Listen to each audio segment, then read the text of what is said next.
Welcome back to the Slice Tennis Podcast. We have another awesome show. A lot has gone down in the last 48 hours in the tennis world. Some good things for Canadians have happened. Some good things for Americans have happened. But some bad things for the media have happened. And we will get into all of that in this week's show.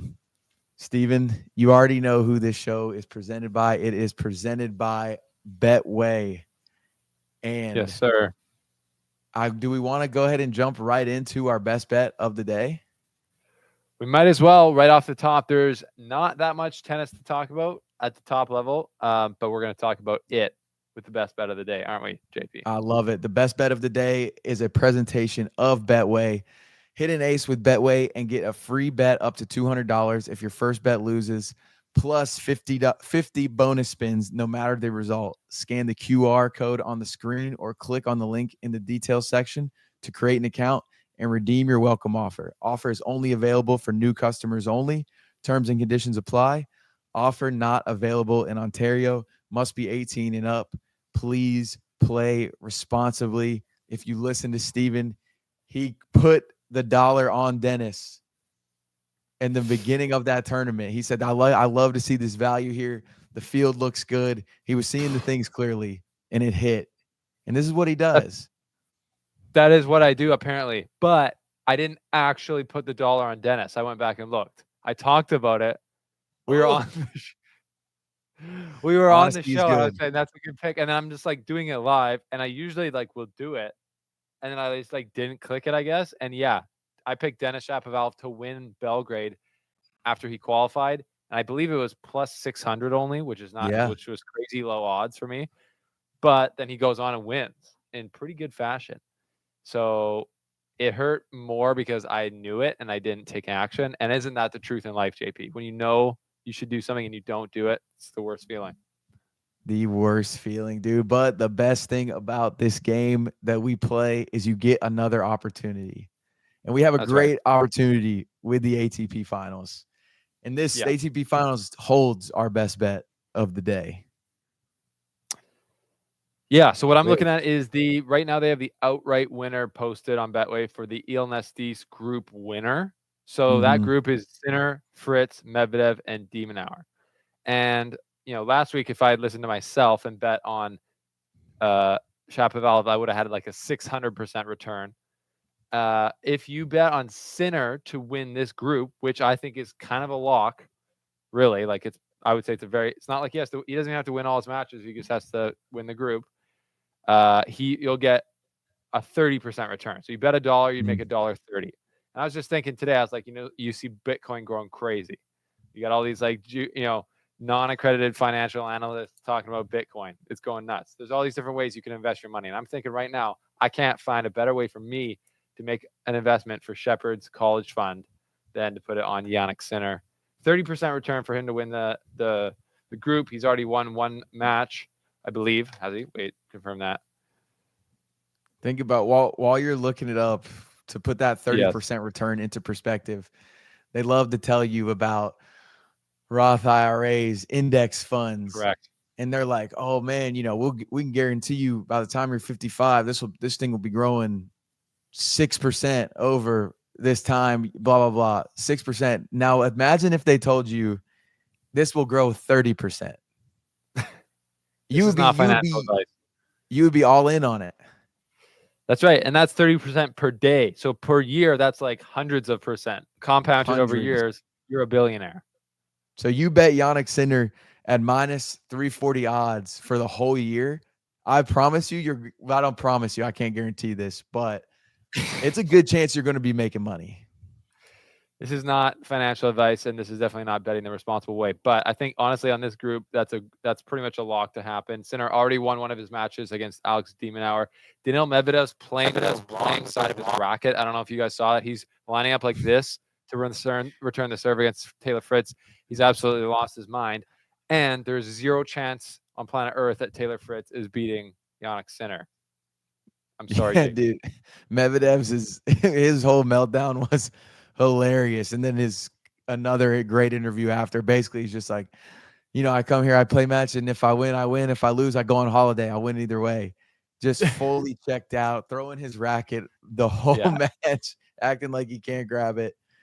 So responsibly, we will not be riding with Medvedev during Yeah. any of our best bets for the rest of this week. But yeah, I think that's our best bet of the day That's what we presented got. by That's Betway. what we got. Yeah. So Steven, if Yes. you do want to watch and see this bet play out, see if we win or lose this money, regardless, it doesn't matter if we win or lose because it is responsible. We're not going to be losing an irresponsible amount. We'll be winning a responsible amount if we do win. But where should we tune in? We were talking about this as a gift last time. Yes, we were. If you need a gift, this could be it. Steven, what is the gift?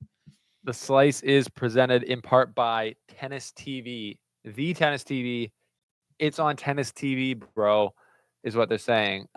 You can watch all the matches in turn. You can watch all the highlights and the replays instantly on Tennis TV. You can watch Carlos Alcaraz lose to Casper Ruud in one of the craziest results of the year. Spoiler alert, Carlos Alcaraz was sick, but, Casper Ruud put some respect on his name. Even though Carlos has the flu or the cold or whatever he has, he's not beating Casper Ruud. But I'm just saying, you can watch it on Tennis TV. The link is below to try it out. It's where the real tennis fans like JP and I have a subscription because you need to if you're going to consider yourself a real tennis fan. So, yeah, if you're considering a gift for the holidays or you're considering a little treat for yourself, consider Tennis TV through the link below. And leave this up real quick because I don't know about you, but I'm a signs guy. You got to follow the signs, whether it's something in your life, something with your friends. And if you are looking at this banner that we have on here right now, who is front and center? Jannik Sinner. So we were just talking about this was not planned at all either. Tennis TV sent Steve, hey, throw this banner on. They have no idea what we're talking about. They just picked him out of the hat. It's not like he's the number one player in the world or anything. It could have been anyone. It could have been Rublev up front. Why they got Rublev on there? It's a good question. That's great. That is a sign. Check out Tennis TV. Link below. Shout out to them for the support. So next, we'll get into a little bit of our weeks. And I was a little bit jealous when I was going on your Instagram story because I saw you sitting very close to an ice hockey rink, which was very close to Connor McDavid. That's right. So this week I had to take a ferry to Vancouver to watch the Vancouver Canucks take on my Edmonton Oilers. And I saw someone that is in the same circle, or I believe will one day be in the same circle as Michael Jordan, Wayne Gretzky, Roger Federer, Lionel Messi. Whoa, all the greatest players from each sport. He's going to be right there. Connor McDavid in the flesh. The Oilers beat down on the Vancouver Canucks. This is NHL hockey if you aren't following. And it was great. Vancouver for us is like the big city here. It is a pretty big city. Shouldn't it be your team?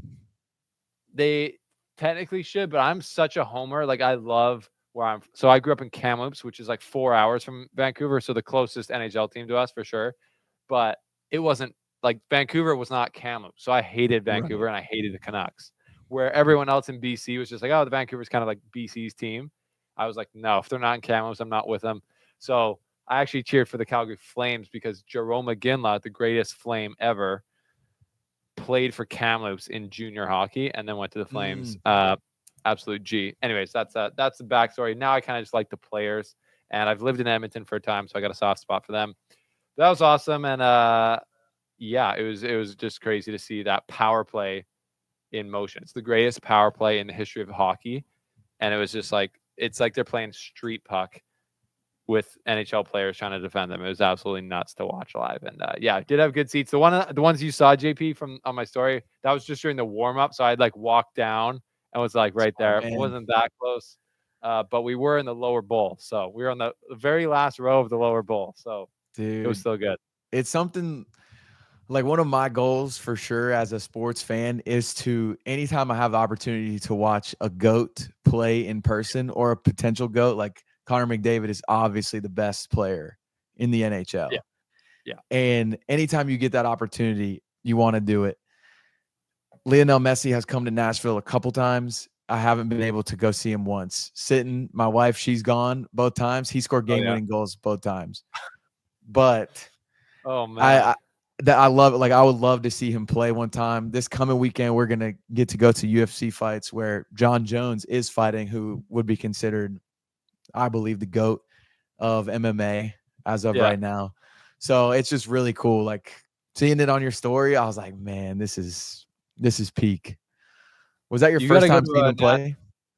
It was well, actually, I think I saw him in my in his rookie year in Calgary when I was going to university there, and he was I wasn't as into the hockey then at the NHL level. Um, but Nashville, you should go to the Nashville Predators game next time they come. Dude, I know I want to. And Preds games are so fun. They got a great fan base, I believe. But yeah, that was my week. How was your week, JP? Week was solid as well. We had some friends come into town this past weekend, some college friends where South Carolina was playing against Vanderbilt. Vanderbilt is in Nashville. Unfortunately, I wasn't able to go because I had to go to a wedding, but we had that B2A on Vanderbilt. Those not familiar, and y'all know I don't cuss, but that stands for belt to ass. And that's what we did. That's kind of been our mantra the last couple weeks. So it's great. The South Carolina Gamecocks are rolling in football. We got Good. another big game this week. Obviously, I'm getting to go to the UFC fights, which would be awesome. Madison Square Garden, first time there. And our guy, Michael Chandler, is fighting Charles Oliveira, who hopefully they fought once before. Oliveira beat him, but Mike had him. He knocked him down, almost had the knockout. So I'm stoked. It's one of those weeks where I'm just counting down the days till Friday. I'm Mm, counting down the days till the weekend because I know we got something big lined up. that's the So best. That's to me. That's like kind of like what life's about. I think life's you got to be in love with the moment and present in the moment, but like having something to look forward to is amazing.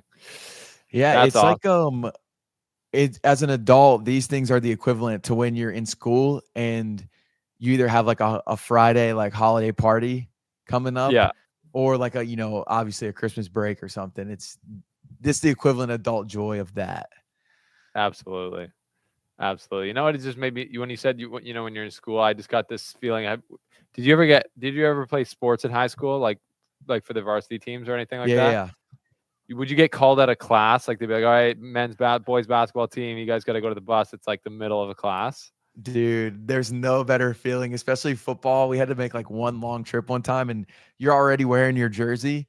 So it's like Oh yeah, football team, you're dismissed. You get up out there, jersey on, skinny that's arms, swearing you're filling the jersey out.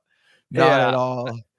I saw this But meme where yeah, it's like Ronaldo. It's like Cristiano Ronaldo and a few other guys standing up like in their suits at like some like awards gala. It's like all three of right. them start walking. It's like me and the boys when you get dismissed early from class. It's like no Dude, better truly feeling. just a feeling that you never get back. Yeah, it's like none of us are gonna. No, most of us are not gonna go be like pro athletes. So it's like that's the closest you get. Really, you could be going to get routed. Like you could be going to get killed in the game. Doesn't matter. Oh, I Like mean, dude, that was us. Like I think we won maybe 7 games in my whole high school career, just tough, consistently getting whooped. tough. But So, that's why you're resilient now. And wait, JP, let me just clear it up for the fans watching right now. We had another speculator on the last show. Are you under the influence of marijuana right now? man, somebody, if you're a listener, message me, send me a DM. I'm going to give you my address and you can send me a drug test. You can send anything you want. I promise I'm going to pee in that cup and it will be as clean as the freshest river in Canada. I know y'all got fresh water up there, That's and right. We my do. pee is cleaner. You could probably drink my pee. That's how clean it is. And you know what? If you're if you're so concerned and you're gonna send him a test, and if it is negative, you need to drink his pee. Yeah, That's yes, and my I'm gonna make sure you have your return address on this because this thing is coming straight back. That's this funny. these personal. I'm just gonna lead it off. These personal uh ad hoc. What is it? An ad hoc attack. Yeah, I would say they're a little uncalled for. You know what? it's From YouTube commentators, that's one thing. From professional journalists like us, that's another thing. You would never see us doing that, but JP, unfortunately, that's not the case across the board, is it? It's not, man. The biggest headline in tennis, no pun intended, on headline. Everybody put your guns down, put the swords down. Jeepers, put it away. The biggest headline in tennis was Jon Wertheim getting caught on the hot mic speaking on Barbora Krejcikova. I mean, he said it in his clip, so you should have it fresh top of mind. Oh no, I Your was last mainly name. pausing to make sure I got the pronunciation right. I feel like I did good. No, that's what I mean. He pronounced her name in that whole thing. Oh, He's like, yeah. Bora Krejcikova. It should be front of mind. All right, okay, I can't be. Should be right off in the top of your head. Yeah, no more puns from the All right, we're done. slice. But yes, it stole it, and obviously, I don't know about you. The first place I saw it, I saw the initial things like Jon Wertheim says whatever, and then everybody's having fun with it, getting mad at him. And then I see the Served podcast with Andy Roddick. They released their video, and this is the one I did my main deep dive on because it was an ominous feeling to it. And Roddick just starts it off. You really thought somebody passed away. And I'm like, man, this is too classic. Like, this is exactly what I would expect from tennis. No, you shouldn't have said it, but come on. Like, nobody got hurt. Yeah. I mean, the whole tone of their whole apology thing, I don't know. What was your take on it all? It's there's so many aspects to it because I would say Andy Roddick and Jon Wertheim are people that would call out other people's conduct in their professional or in their journalism and in their kind of online media personality. That's what they have done it. I would say Andy Roddick consistently does it.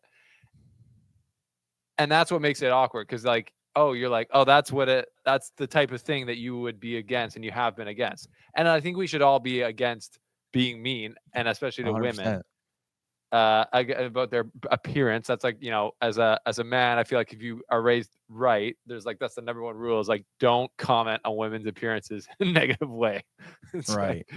So, the controversy is that he didn't. I think it's one thing if you say it on air, like if me and JP were like, "Hey, Barbora Krejcikova has a massive forehead," and we made fun of it, people would be like, "That's kind of messed up." But like the fact that he was like saying it off air, and then he's a different kind of person on air, that's at least what it looks like. And that's, I guess, what he was apologizing for. He said, "I acted inconsistently with kind of who I am." We were like, "Did you?" Or or is that just a joke that you made and it's like mean and you didn't mean to get it out there and you got caught? And then again, to JP's point, yeah, it's not a great look. No one's dead. And the fact that Tennis Channel's like taking him off the air indefinitely, which means like for a week probably. Right. The rest of the season. Just like, the rest of the we're gonna give him a rest for the 2024 season. It's like it's over next week. Is just like, it's, to me, that's like part of what makes it so convoluted is it's all show. Like, do they really care? Does anyone really care? Right. Yeah, like majority of people are feeling the exact same way we are. Where it's like, man, these things happen. Now, maybe not majority of most tennis fans, but I think the average sports consumer feels the same way. And I also think in other sports, I mean, like, I just think about with Stephen A. Smith or like any of these hilarious talking heads will say on air about like LeBron's hair, Kevin Durant's hair. I mean, these guys will go in like LeBron. There was a picture of him and he was like brushing something and somebody was like, Bron brushing his thoughts because he doesn't have any hair up top. And it's like it's so acceptable for you to say that about a guy. Yeah, is there a double standard? Yeah, is there a double standard for people that don't have respect for girls? Maybe there is a double standard. But like we were saying before, like I would never say that to a girl, like on air, whatever it is. But there is still like a blown out of proportion aspect to it. Yeah, and I'm not going to act like I'm high and muddy. I would make that joke privately, not to someone, because obviously I wouldn't want to make them feel bad about themselves. Yeah. So that's probably where Jon Wertheim is. And it just gets, again, weirder when you're kind of a promoter of decency and you're really, you're in the call out culture. And I wouldn't say Jon Right. Wertheim's like as bad as other people, like say friend of the show, Ben Rothenberg. Like Ben Rothenberg Right. will call you out no matter what. So if Ben Rothenberg was coming out being mean like this, it'd be like, whoa, that's hypocritical. John's like not fully there, I would say, but it is mean. Like, let's just be straight up. It is a mean thing to say online because it's so like pointed. And it's like Barbara Krajcikova might be the nicest person ever. Like, I've never I heard anyone have a know. bad thing. You know what I mean? Like, He's if that was awesome. Jeannie Bouchard, for example, people kind of roast her all the time. She's Right. also very beautiful, but she gets roasted for modeling instead of practicing tennis. People say that constantly online. If Jon Wertheim had made that joke, people would be like, but it's like you're kind of kicking the nice, it's like you're kicking the nice girl in the class, like for no reason. As you Yes. said, catching a stray bullet. It just seems a little just weird. So yeah. Yeah, Anyways, man. they put it, It I think on the serve thing, he said they stepped in it. He stepped in it. That's a good way to put it. You stepped in some poop and you right. saw it coming. You probably just shouldn't have said that. But also, I don't know how those things get leaked because I don't think it was live on the show. I think it was like someone from within Tennis Channel must have put that out. And where he was already on a bad path talking about her on the mic. You should know anyways if you're on live TV that like there's a chance that something's going down. I don't know how Yeah. many times this has to happen to somebody for it to like for people not to just kind of step up their game. But he put the nail in the coffin when he said at the very end, it was like a pause and he's like, 8 head. It's like, bro, 8 head is OD. Now we've all, if you're a guy and you got some guy friends, you've all been given the 4 head, 5 head check. Like dudes will come up to you in high school if your hair is looking a little bit and they're like, let me give you a check real quick. So what is the check? Like you're supposed to have like less So than 4. it's called a 4 head, right? So it should be your 4 fingers. Oh yeah. And if you can fit the 5, then you got the 5 head. So you're good. You're in the clear. Am I good? I'm teetering. I got towards the corners. I can see some starting to come on with it. I mean, that's like a normal person's head. Like if like everyone, I got a big head, so I feel like you got a bigger. Like it looks like it's receding, but it actually has been that way since I was like 12. So like guys, we're all insecure when you're younger. So it's like I was like, oh my gosh, I'm going bald, but it just stayed like that. It is turning gray though, but But for me, dude, you see it in the shower. I'm like, oh no, like at least let me have a kid first. You're like, hold on. Yeah, then you have an excuse. No, dude, it'll be Yeah. fine. Whatever. You're married. That's the main key. You got, it's over now. So it's, you can't worry about it. I know. The hay is in the barn. But clearly, Jon Wertheim is worrying about it, or at least the shape of his forehead, which is funny. I think when you're on TV for that long, like you just start becoming more like kind of like conceited in that way, like you care. Right. Because I I don't could look at him. I don't look at him and think like, oh, hairline's going receding. Like he looks very normal for like Well, his I age. don't even think it's the hairline. I think it's just the shape of his head that he's probably insecure about. Yeah. And of course, you're never looking at Jon Wertheim as like, that guy's like you could like you could understand him like criticizing his appearance, I think a little bit. Like everyone's insecure. He's not like, he's not Jeannie Bouchard out there. As far as when it comes to the looks department, as none of us are. Yeah. But it was just a little, it just felt a little dark when he said that, like compared to like, I mean, it's kind of funny to be honest, but it's like a funny joke. Just, yeah. If it gets exposed, it's like you got caught. It's all about time and place, and he picked the wrong time and place. And the last thing I'll say on it is it is funny that it did happen to Andy Roddick's co-host because of how outspoken Andy Roddick is in the political world, especially in this past election. And I'm going through his Twitter right now, and you can tell that because he has said a lot of opinionated things about the elections in the U.S. Right. And his last retweet, like anything on his page, was November 5th. And he hasn't tweeted anything since then. Of course. Obviously, they've done their show, but on his personal page, it's just a retweet. And I'm like, dude, of course, he retweeted Jon Wertheim. I know. I'm like, dude, after all the stuff you were talking, because he'll be going at it with people on Twitter. It's Where all about decency. That's the whole thing. Everyone on the left is like, it's all about you can't vote for Trump because he's not a decent man. yeah, Well, if Trump had said something like this, that's exactly what they would be pointing to, and it's fair. It's just like, I guess my perspective is like, no one's like, none of us are perfect. Like they put it right. out there, like it's like the right is less bad or is more bad, less virtuous, more evil than the left. It's like, no, everyone's sinful. That's where I Yeah, start, and we all need help. And if you're constantly saying how much better you are than someone else, I usually just think that you're actually probably the bad person. Like you're the worst person and you're the least. If you're very, talking about your own virtues and your or other people's lack of virtues constantly, I'm gonna question yours probably first up. very well said. Very well said. So We should transition onto our second story before we have to call this the slice tennis politics, I know, because right? it seems to be the big story these days. Because we will Hey, get into the tennis here, we JP. we will. And something that can keep you out of politics is making a lot of money. And that's exactly what Coco Gauff did at the WTA finals. She took home the biggest purse in women's tennis history at 4.8 million, biggest prize Man, money. And they asked her, I loved it. They asked her in the press conference, what are you going to do with this payday? They're like, you just started home the biggest one. She was like, wait, really? She didn't even know like how big the first place prize was. And you could tell it yeah, was honest. yeah, They're like, so, are you going to treat yourself? And she's like, well, I had just got a house recently. And then, I'm going to a music festival in a couple weeks.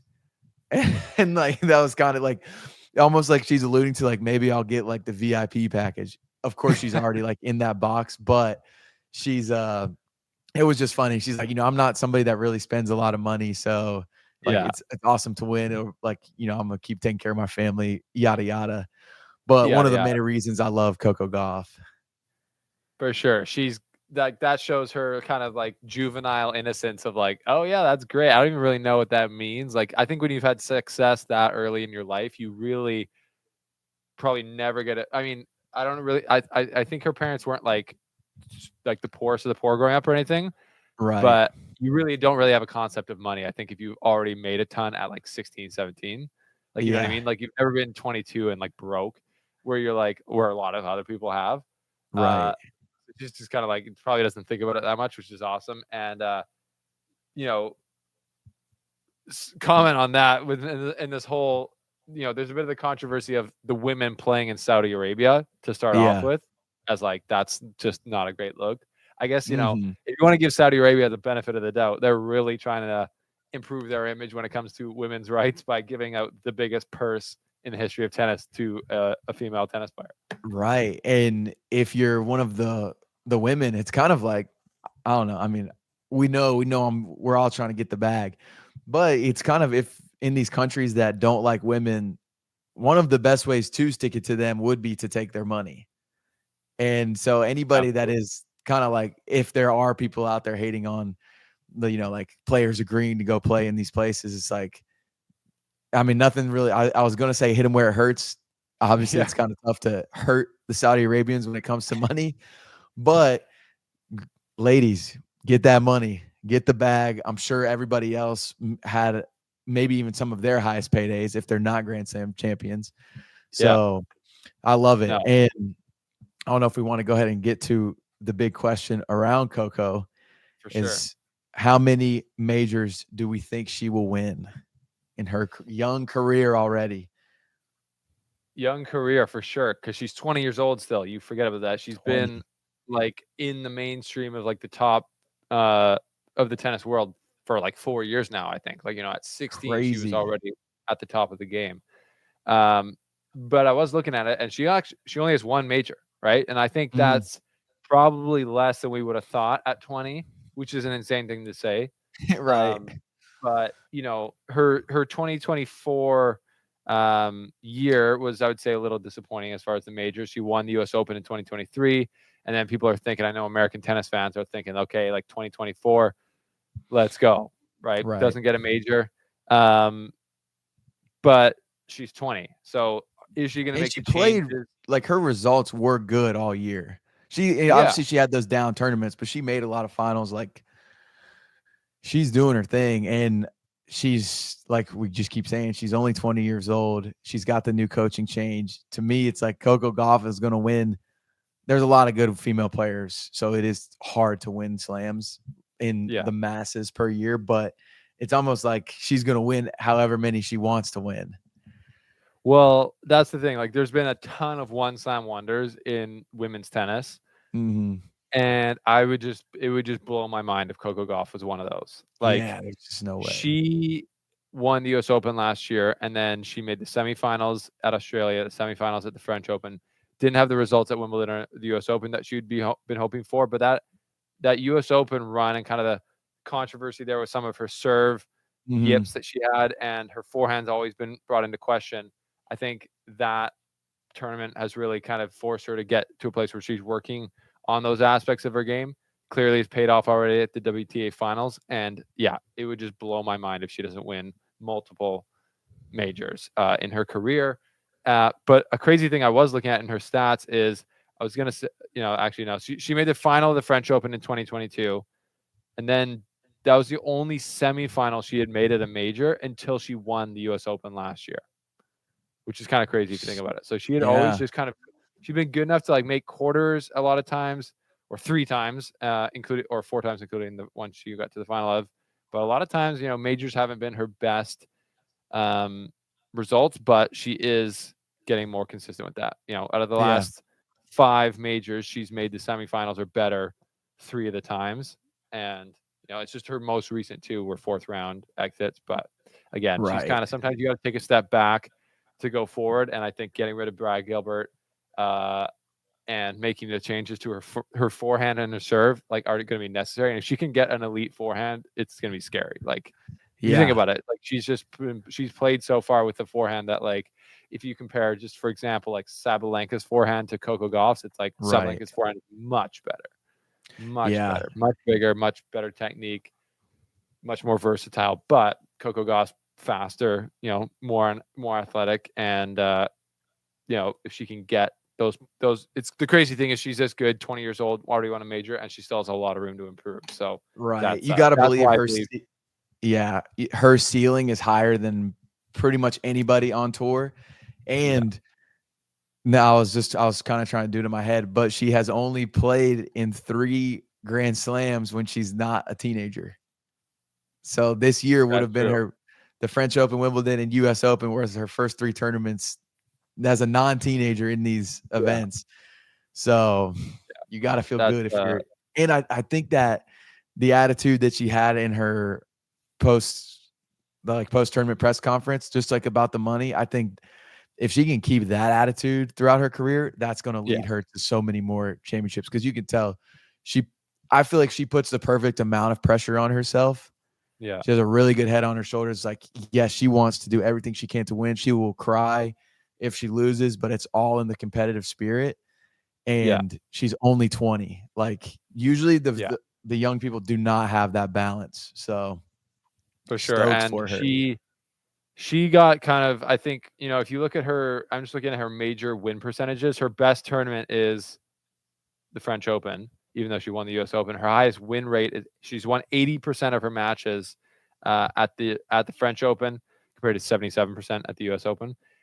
She made the final in 2022, and it's just kind of been unfortunate timing for her. She's been doing that at a time where you have like one of the best clay court players in the women's game of all time, Right. Iga Swiatek, cleaning up. Right, she lost to her at the 2022 French Open, so she's kind of guarding that title for sure. So she probably would have won that if it was against anyone else, and she might have won a couple more.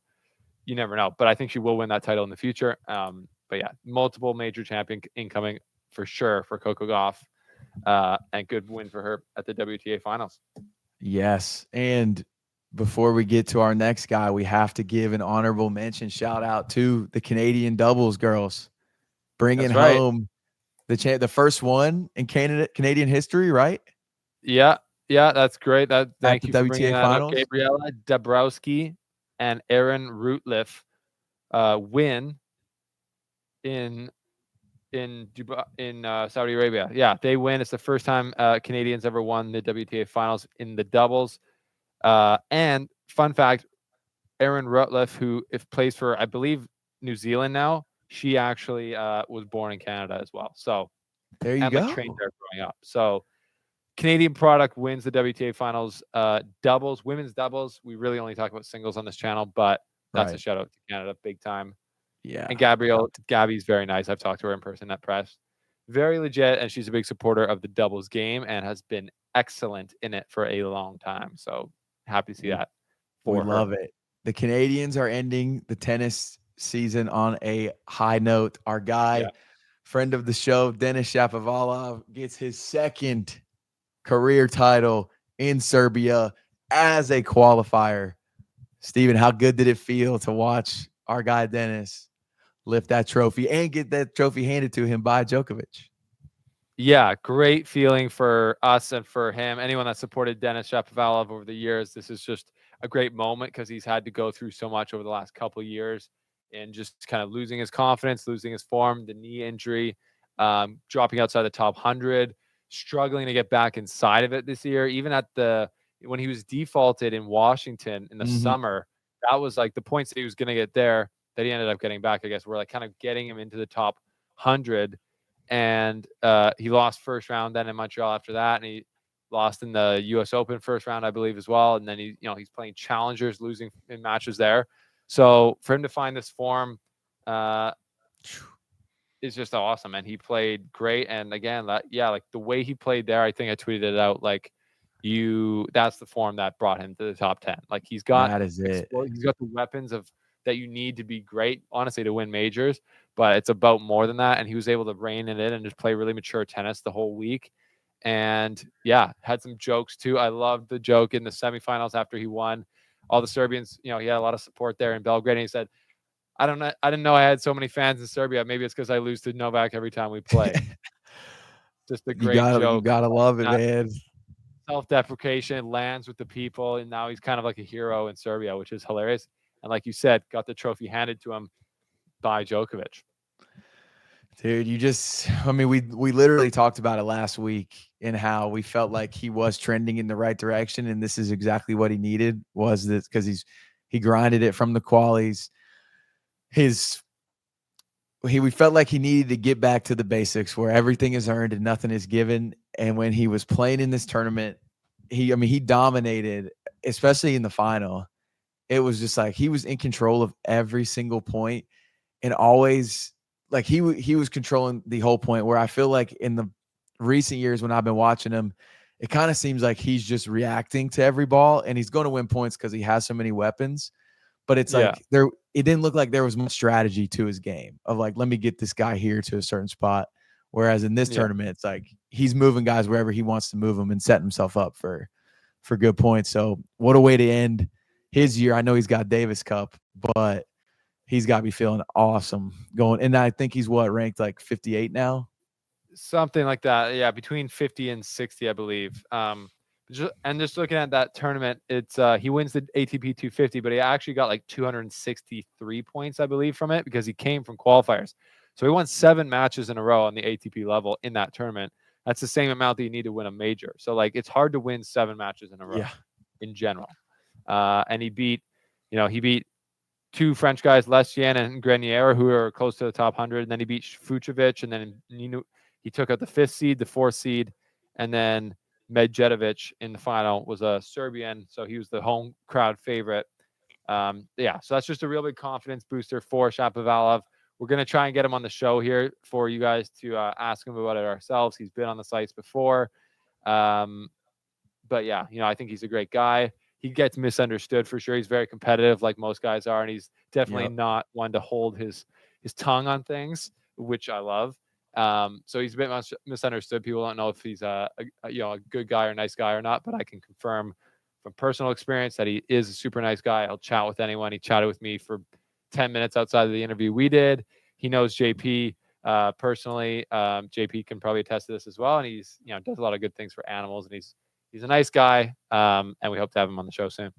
Dude, Dennis is the best. And like you're saying, for people that do not know him, I mean, he pretty much did it with no support.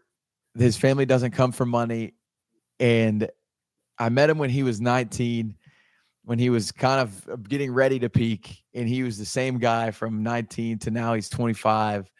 And it's just, you just love to see those types of people win because he is a grinder, and people can, you feel bad for him because so many people do have negative things to say about him in the comments. But it's like, man, this dude puts in the work, and he's making all the sacrifices, and he's doing it without a true role model. Like, he has people around him, like his youth coach, Adriano, who's like an awesome guy, but no like full mentorship of somebody that's been through it on the tour. And so he's figuring it all out. Like, as a tennis player, you are your own business. So imagine being put into it at 17 years old. You know, his mom was helping him out through it all, but he's figuring everything out on his own. How to pay your staff, how to get write-offs. Like, it's a lot for a young, successful tennis player to take in that doesn't have like a built-in team around him. So I want to see him do well so bad. And it's awesome seeing him lift the trophy. We need to get a Denis Shapovalov Grand Slam in 2025. That would be crazy. I guess that's the last question we can end on with him is like, where do you see him getting to in 2025? Because obviously, like, he deserves to be top 30 like, player. Like, he's just like, that's, if anyone's gonna argue me on that, it's just like, you're nuts. So, because he's been top 10 before. So, and you know, when he was 19, coming up with Felix, a lot of people in Canada, but also a lot of people around the world were like, these guys are like major winners. Yeah. You know, 2021 semifinals at Wimbledon, battling it with Djokovic, should have had the first set there.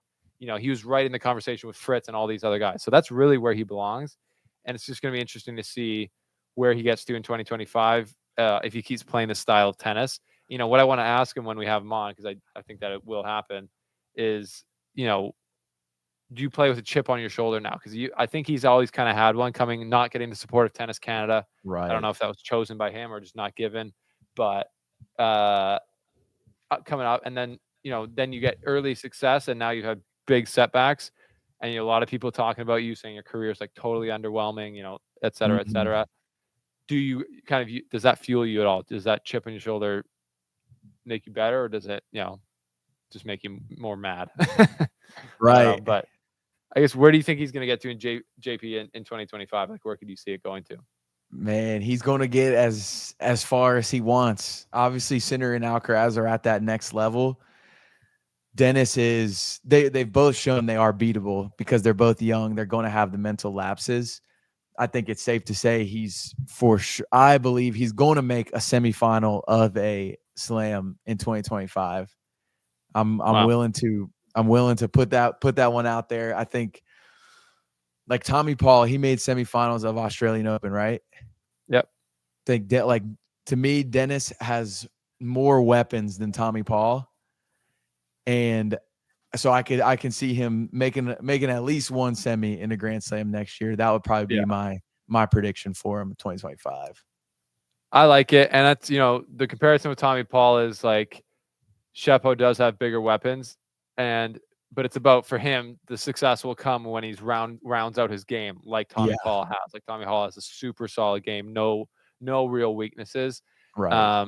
And when Shapo was at his best, he played in that way. Like, he got his volleys and his net play to be a lot better because he was playing doubles all the time, getting there. So then he had the big shots.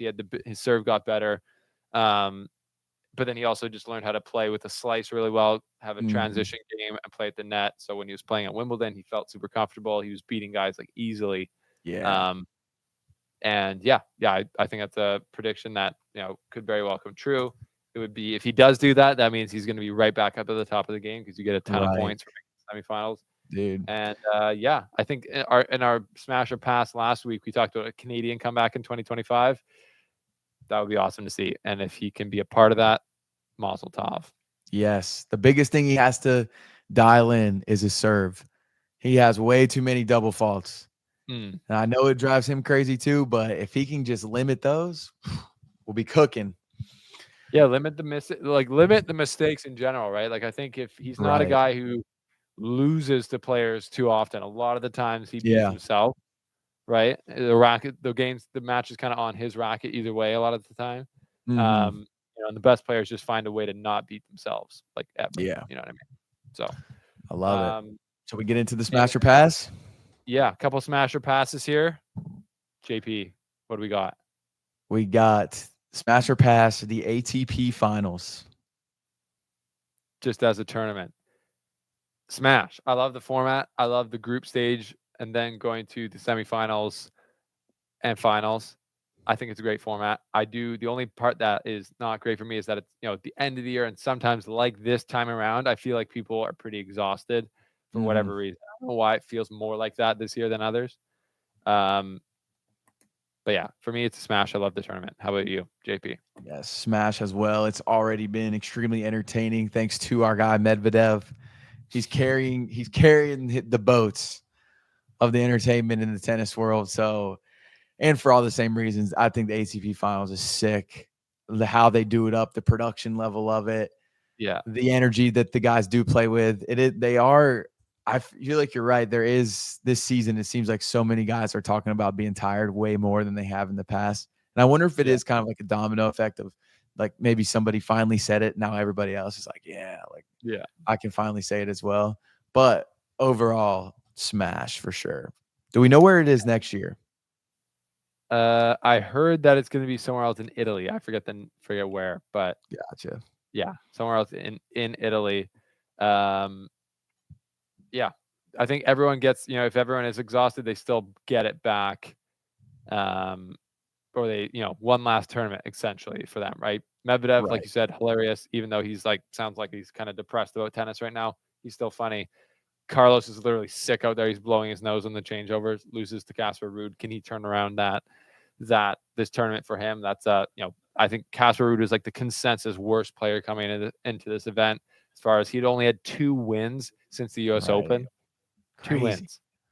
And now he's got to win over Alcaraz. So yeah, anyways, next smasher pass was Shapovalov to get to the top 20 in 2025. Smasher pass, JP. Based off what I just said 3 minutes ago, smash. And it might happen as early as the Australian Open if he does get to that semifinal. A lot of things have to happen, obviously. A lot of other players would need to lose and everything, but I believe he's going to see the top 20. I don't know if he'll stay in there, but he's going to see it at some point next year. What do you think? Word. I smashed that as well. I think he's going to get back to the top 20. Like I said, he definitely belongs there. And I'm excited to watch the rise. It's going to be good. Put the tracker on. Buy stock in the Chapo rise. Yes. And the better Chapo plays, the better chance Steven has at some more tennis Canada opportunities. Maybe not That's Tennis right. Canada, but you know what I'm trying Canadian to say. tennis, yeah. Yeah. Awkwardly, not Tennis Canada, Yeah, not Tennis Canada. But shout out Tennis Canada. Shout out we do love Tennis Canada. Well, love is a strong word. We appreciate Tennis Canada. Exactly.